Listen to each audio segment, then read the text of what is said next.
Sebelum nonton video yang satu ini, jangan lupa subscribe dan pencet lonceng agar tidak ketinggalan updatean baru dari IDX Channel. Topik kita adalah menggali efektivitas hutang baru Indonesia dari Bank Dunia. Dari pandangan Anda, bagaimana Anda melihat tindakan yang dilakukan oleh pemerintah yang menambah utang kepada Bank Dunia? Kemudian jauh kita lihat juga dari sisi urgensinya, Pak Rifki.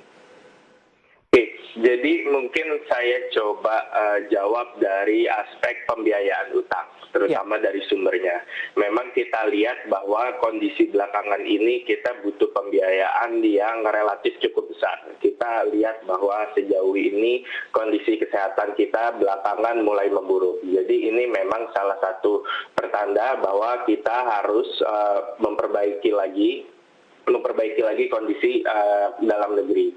Nah, ini juga memang belum kita bisa lihat stabil. Dalam arti adalah bahwa kita belum tahu sejauh mana kebutuhan pendanaan kita. Ini satu dari aspek kesehatan, lalu nanti kita bicara dari aspek ekonomi. Nah, ini berarti membuat kita perlu pendanaan yang kira-kira siaga nih. Jadi memang sejauh ini kita memiliki margin utang yang sudah dilebarkan, bisa lewat 3% hingga tahun 2023. Tapi kalau kita lihat beban pembiayaan utang kita ini di APBN sudah cukup tinggi.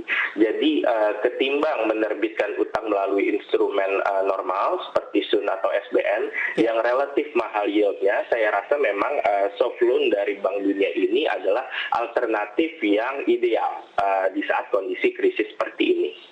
Baik, artinya dalam urgensinya cukup mendukung situasinya, Pak Rifki. Betul. Saya melihat demikian. Baik, tapi Anda melihat dari sisi jumlah hutang Indonesia sampai sejauh ini seperti apa, Pak? Apakah masih dalam batas yang wajar, masih dalam hal yang bisa ditolerir?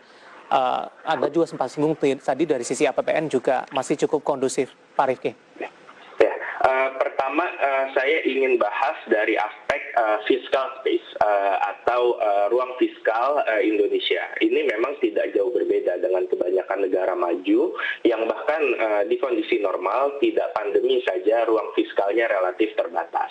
Ini karena memang negara-negara berkembang tidak memiliki privilege yang dimiliki oleh negara maju, di mana negara maju itu dapat mengisu utang dalam amount yang cukup eksesif dan tetap bisa menjaga credit ratingnya.